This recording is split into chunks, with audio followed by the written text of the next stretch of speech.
Okay, not a lot of time, but I want to show you this because it's such a rare piece and I have a rare opportunity to show you it. This is the Morin Preamp.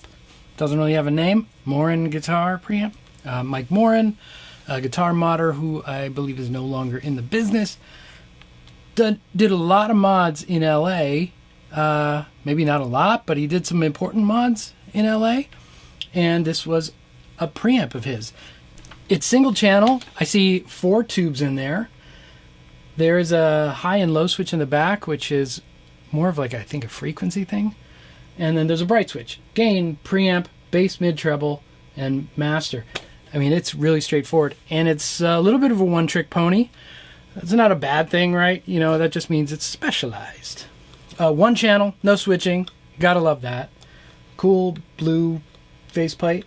I think there's, is it less than 20 of these? This is my buddy Mike Torrens.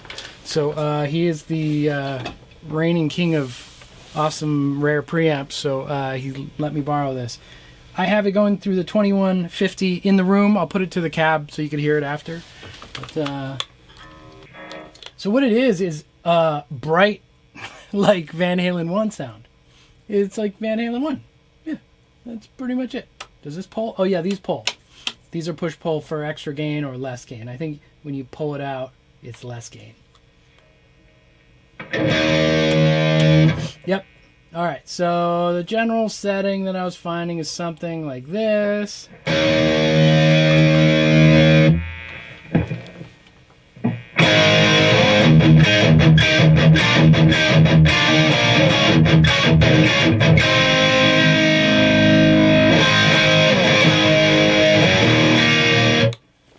Not in tune. Okay, so gain at like 6 on each of these with them pushed in. I'm gonna back this treble off a little bit.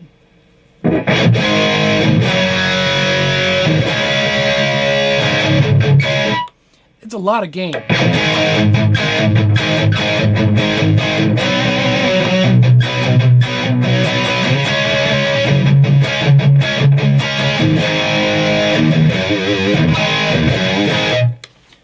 Right, I'm going to turn the depth knob down a little bit. Turn it up a little more.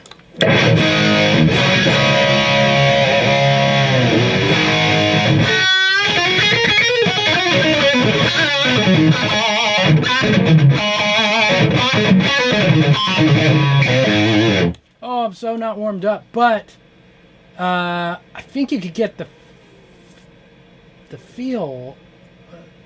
It's like Van Halen and Nuno.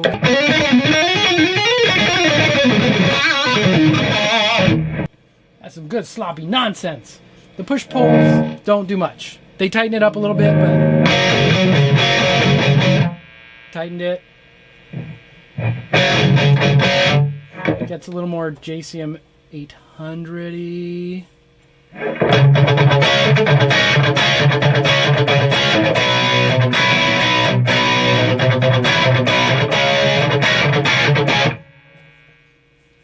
No mids. Doesn't do that mid scoop thing. It wants to be... You scoop the mid by giving it a little more bass and treble, to be frank. And then the bright switch is just more high end. Here's this low end.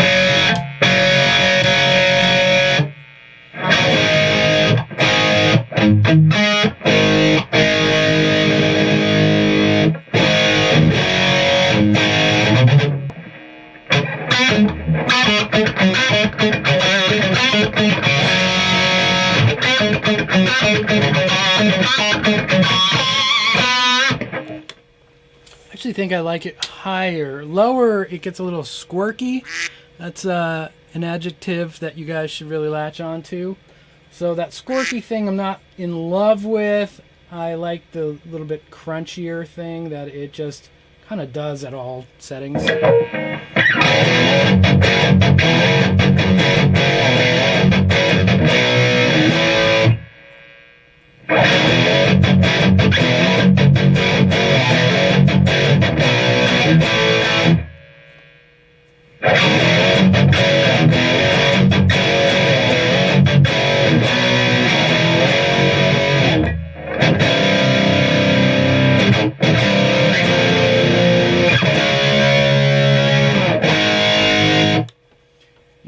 let me get as low gain as I can.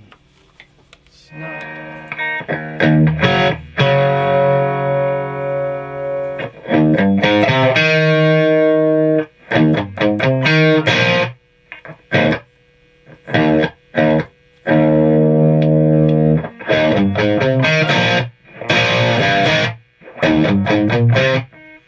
It just doesn't want to do low gain.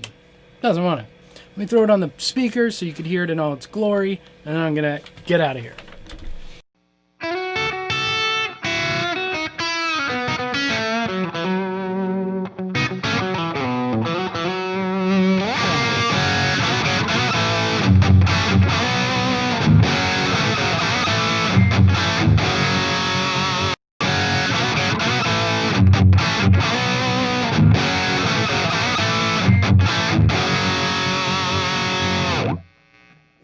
So that's the only record I know this was used on.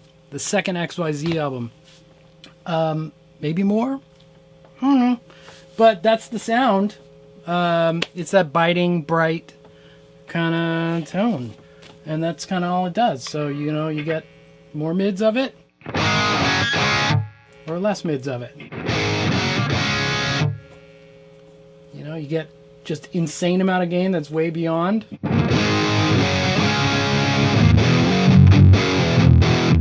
Gets a little loose in the caboosey, you know. Gets a little squirky up there.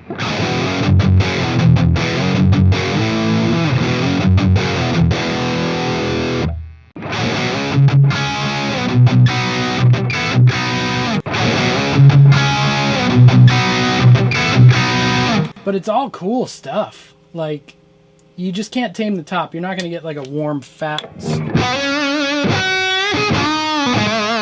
It's always going to have that bite, and that's where it kind of wants to live and sounds the best. So, you know, let it do its thing. That's all I'm saying.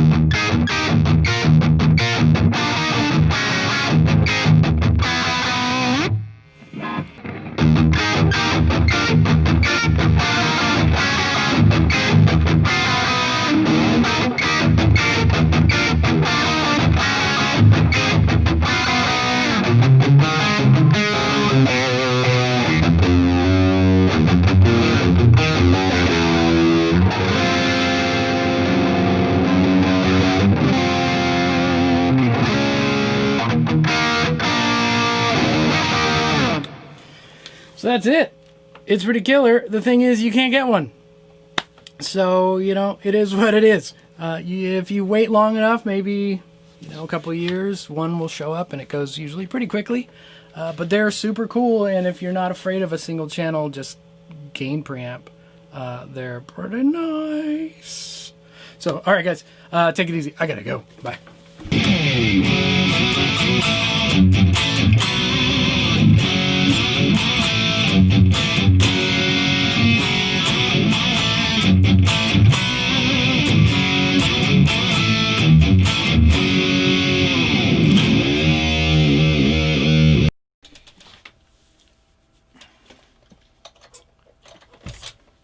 Alright, so we jump in the time machine a few weeks. I've had this Morin preamp for a good long while. I mean, much longer than normally you'd borrow a friend's gear, because it's just not that easy to switch back and forth. So I've had Michael Torin's Morin. It's a good little rhyme. I've had Michael Torin's Morin for a while, and you know, it's good to not make rash gear decisions, because quite honestly, the first time something comes in, there's so much excitement. So, you're like, yes, I love it. And then it's very possible in 2 weeks, especially if you've gone to something else and come back, you're like, what did I see in this? But this has really held up as something that I really think is special and cool. And I told you how rare they are, so it's like, well, you know, maybe, you know, I could get a clone or something like that. But then one showed up on Reverb, if you could believe that. So, you know, trying to be fiscally responsible here. And so I talked to the guy, cool dude, and, you know, I told him what I could do, and he was like, nah, it's, you know, don't want to do that. So, but so you know, I walked away, and it's like that's all I could do. Yeah, a couple weeks later, we were able to come to a deal. So yeah, now I got one too. I haven't plugged in. I hope it sounds the same. Who knows? With these sort of like one-offs, they could be totally different. You know, so let's see what this one sounds like. Okay, so, you know, that's a good start. It makes sound. That's always the first thing that worries you when something arrives from, you know, across the country. Let's see.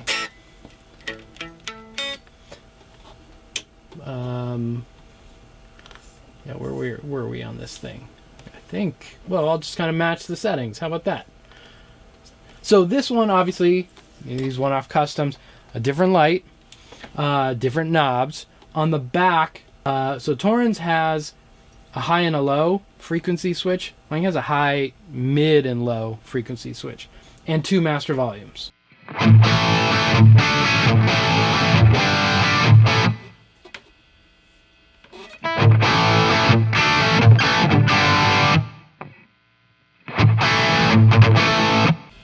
Let's see if the rear frequency thingy makes a difference in this.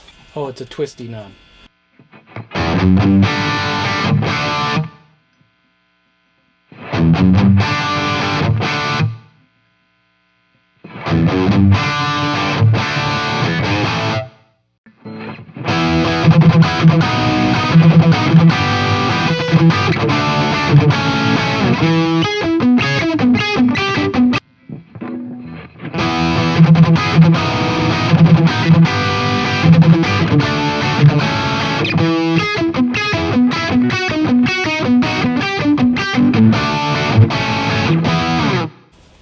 Sweet. So there it is. Now I got one. Awesome. Super rare. Super cool.